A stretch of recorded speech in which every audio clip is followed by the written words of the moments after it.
Shalom bien-aimés dans le Seigneur, nous continuons avec notre méditation sur le thème « Dieu est fidèle ». Deuxième partie. Nous tirons notre texte dans 2 Corinthiens chapitre 1, le verset 18, qui nous dit ceci. « Aussi vrai que Dieu est fidèle, la parole que nous vous avons adressée n'a pas été oui et non. » Alléluia. Dieu est fidèle car il ne se trompe jamais. Ne vous fiez pas aux circonstances pour juger la nature de Dieu.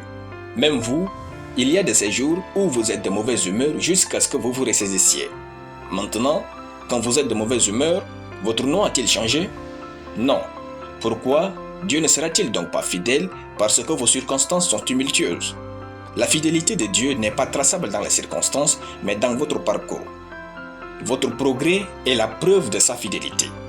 Vous verrez que vous êtes où vous êtes parce que Dieu a été fidèle à votre égard. Parfois, vous pouvez penser que vous avez fait des bons choix, mais le temps vous a montré votre tort. C'est la preuve que Dieu vous a été fidèle en vous gardant dans son plan parfait. Dieu est fidèle car il n'a qu'une seule parole. Il n'a pas plusieurs paroles sur un sujet comme les hommes. Quand il vous dit une chose, il est tenu de faire arriver cette chose. Il est dit, « Ainsi en est-il de ma parole qui sort de ma bouche.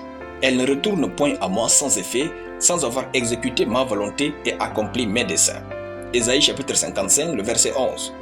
Quand Dieu vous parle, c'est à lui et non à vous de s'inquiéter pour que cette parole s'accomplisse. La fidélité de Dieu est notre paix. Dieu est fidèle car il n'abandonne jamais.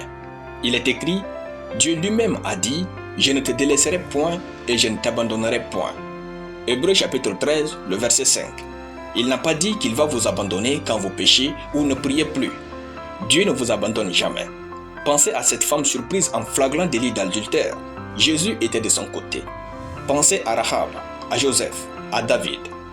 Dieu est cette personne qui ne vous laisse jamais passer vos mauvais jours seul, il sera toujours près de vous. Il dit, « Si tu traverses les eaux, je serai avec toi, et les fleuves, ils ne te submergeront point. Si tu marches dans le feu, tu ne te brûleras pas, et la flamme ne t'embrasera pas. » Ésaïe chapitre 43, le verset 2. Peut-être que vous ne le sentez pas, mais il est là et vous regarde avec fierté quand vous vivez pour lui et sa parole. Dieu va vivre tous vos délires avec vous, car il est fidèle. La raison pour laquelle tout ce que vous avez traversé ne vous a pas tué se trouve dans la présence de Dieu à vos côtés. Il savait pourquoi vous laisser vivre seul. Alléluia. Nous allons prier. Seigneur Jésus, je te rends grâce pour ta parole.